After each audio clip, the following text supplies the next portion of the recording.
Paul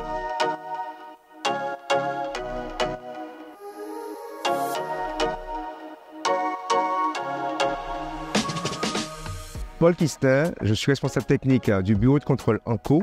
Je suis vice-président de la FPS et aujourd'hui, je suis président du comité d'organisation du 11e colloque national de la FPS 2023 qui a lieu en Guadeloupe et sur lequel je vais vous faire un petit débriefing, un bilan de la semaine.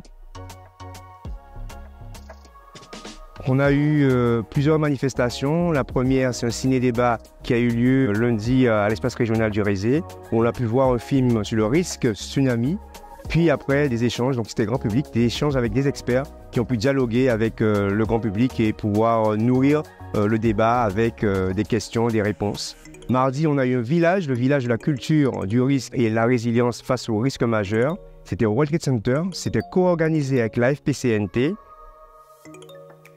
Dans le cadre de la collaboration qu'on a liée AFPCNT à FPS, il me semble particulièrement important de se tourner vers les jeunes. C'était le sens du village qu'on a organisé ensemble parce que ces jeunes sont les adultes de demain. Et c'est à ce titre que je suis impliquée aux côtés de la FPS sur différents événements. Le colloque AFPS, bien sûr, que l'on soutient, mais également un ciné-débat relatif au tsunami avec un film qui a été projeté, The Last Day, suivi d'un échange avec la population. Et puis surtout, le lendemain, le 7 novembre, un village culture du risque citoyenne où on a pu accueillir plus de 500 enfants et plus de 100 accompagnants qui sont venus partager autour de démonstrations, d'illustrations, de jeux, la prévention, les clés de la prévention du risque sismique sur le territoire antillais, mais plus largement au niveau national.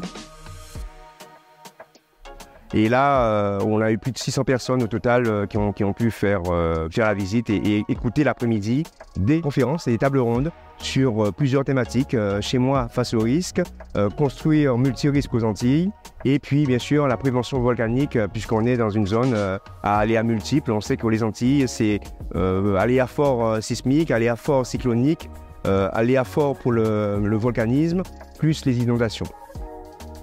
Et on a eu plus de 400 scolaires qui ont défilé dans le village pour faire des animations, voir des stands, discuter un petit peu avec les différentes entités locales qui étaient conviées à cette manifestation. Le volet, je dirais, et qui me tient beaucoup à cœur, c'est la sensibilisation du grand public. Aujourd'hui, avec les agents régionaux, avec les élus, nous faisons des simulations grandeur nature sur comment vivre un phénomène qui arrive de manière totalement aléatoire et pour laquelle il faut mettre en place la gestion de crise. Et sincèrement, dans les années à venir, au niveau de la collectivité régionale, nous voudrions étendre ces simulations grandeur nature aux lycéens, au grand public, parce que finalement, aller dans une salle, voir une vidéo qui parle du risque, c'est bien. Mais le vivre, faire de la simulation, c'est encore mieux parce que ça nous apprend à mettre en place des réflexes qu'on peut rappeler au moment de la crise. Donc voilà où nous en sommes au niveau de la collectivité régionale. On sait qu'il y a encore un long chemin à parcourir, mais le président Henri Chalius et son équipe régionale, nous sommes au travail pour pouvoir avancer le plus loin possible sur cette thématique. La journée du mardi a fait l'objet de 4 visites de chantier sur les chantiers de renforcement. Donc les congressistes inscrits au colloque scientifique ont pu aller visiter les chantiers pour montrer et comprendre le savoir-faire antillais quand même sur les travaux de confortement parasismique puisqu'on a 3 plans séisme Antilles, on est au 3e plan et ces plans permettent de pouvoir aider à réduire la vulnérabilité par confortement parasismique des ouvrages, des bâtiments qui sont présents aux Antilles. Enfin, le colloque scientifique a eu lieu de mercredi jusqu'à vendredi à la Creole Beach Hotel. Et là, on a pu cette fois-ci écouter des intervenants, des conférenciers en plénière, des scientifiques, des chercheurs, des techniciens, des ingénieurs qui ont présenté leurs avancées technologiques, les avancées de leurs travaux à différents congressistes. Donc, on était plus de 200 inscrits à ce colloque pour pouvoir échanger. Je suis Michel Corbin, je suis architecte guadeloupéen, participant à ce colloque. Extrêmement intéressant pour nous dans la mesure où la Guadeloupe est située dans une zone sismique maximum et que tout ce qui va se dire ici a de l'importance pour nous architectes, pour les ingénieurs, pour les gens qui travaillent dans le bâtiment, et un promoteur et tout. Donc, au cours de ce colloque, il y a des participants de tous les horizons au niveau international, Haïti, la France hexagonale, mais également d'autres participants qui permettent d'échanger sur des pratiques qui sont différentes en fonction de nos territoires, mais qui permet quand même d'avoir un socle unique qui est travaillé sur nos bâtis de façon à pouvoir travailler sur notre vulnérabilité face au séisme. Donc ce colloque est une très bonne chose pour toute la profession parce qu'elle permet pour moi de rassembler toutes les forces vives en présence sur le sujet et de pouvoir débattre. Et entre les différents métiers qu'on a sur le bâtiment, de pouvoir confronter des idées, et c'est bien ça l'intérêt premier. Donc j'espère que ça ouvrira beaucoup de discussions animées et qu'on en sortira tous grandis. Cette année, c'était un peu particulier puisque ça avait lieu en Guadeloupe. Donc c'est vraiment très intéressant pour nous de voir sur le terrain, concrètement, comment la réglementation parasismique peut s'appliquer aux Antilles, quelles sont les spécificités des Antilles. Et pour cela, il n'y a vraiment aucune autre solution que d'être là en présentiel aujourd'hui avec tous les autres congressistes.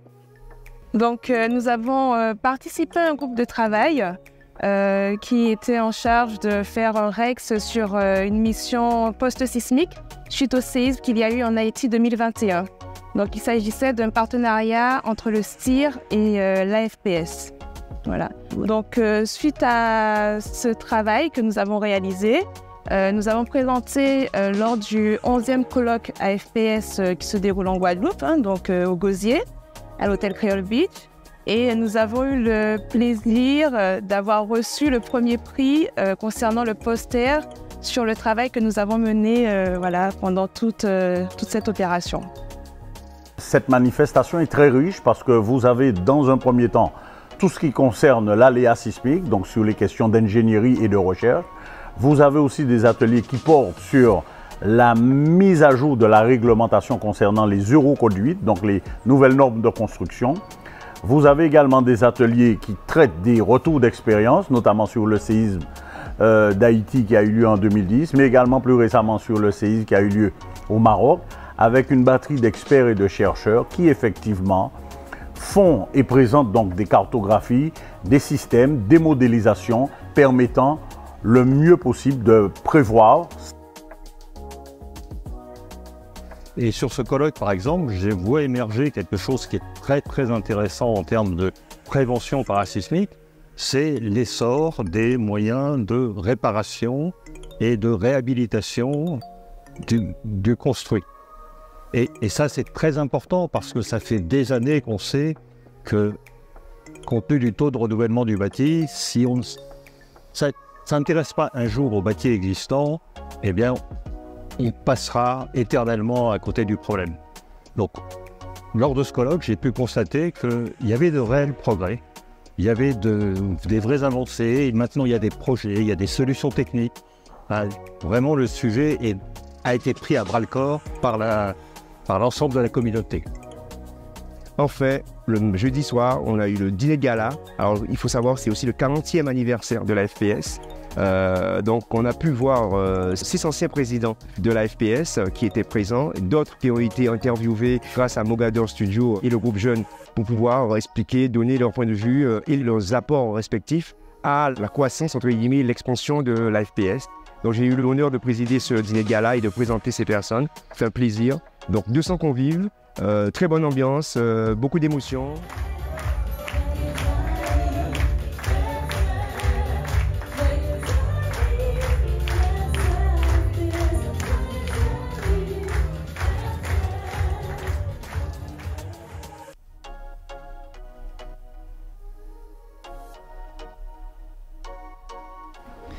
Alors ce colloque pour l'association est très important.